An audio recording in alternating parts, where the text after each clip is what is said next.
So as managers, the primary goal is to move people away from threat and towards the reward in every single interaction, communication, every behaviour that you have with another person. We want to move people from that protective mode to a productive mode. But how do we manage something as complex as social threat? Well, we need a framework, and that brings us to one of the most powerful and practical neuroscience models for managers. Now, I work with the model known as the SCARE model. Some of you may be familiar with the SCARF model, but I tend to work with the SCARE model, which is very similar, basically.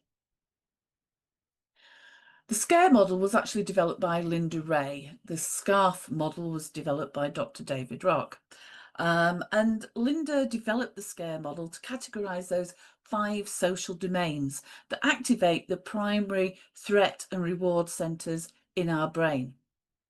Now, understanding these 5 domains gives us a practical map for leading our team each and every day.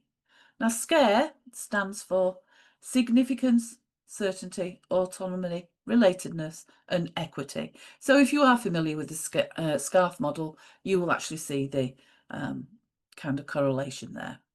So in this session, we're going to treat the SCARE model as your secret weapon. Every strategy we discuss today, from check-ins to feedback, is designed to minimise threat and maximise reward across these 5 domains.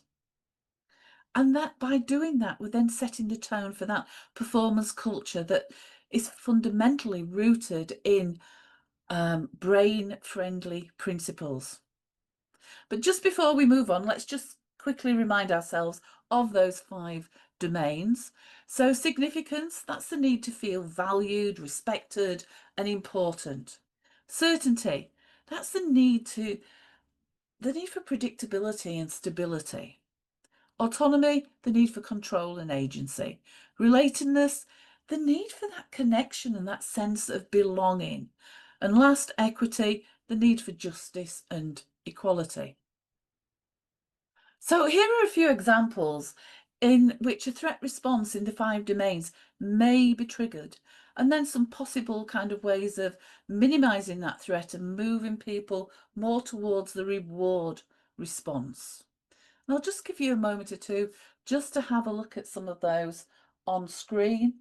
The one that always sticks in for me, so many times, and certainly, I've done it, we've all done it, and we've all been on the receiving end of it as well. When your manager comes up and says, "Can I just have a quick word?"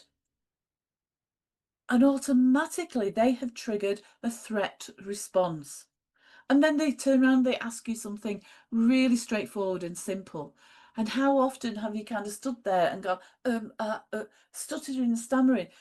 Because your brain has immediately gone into that threat response. Your cognitive abilities were temporarily shut down. And it just takes that few seconds just to get it all back online once we realise that this isn't a threat situation. So creating that certainty, always letting people know, in advance if you can, could we schedule a 5-minute, 15-minute catch up later today? I just want to talk to you about X, Y, and Z. So you're minimizing that threat all the time. But those are a few of the ways in which you can actually minimize the threat and move people, as I say, closer to the rewards. And by implementing these they are only small changes, but they're brain-friendly adjustments. And this can help you consistently keep your team in that reward state, where they're more engaged, more resilient, more open to learning and coaching and growth, all things that are necessary for that high performance culture.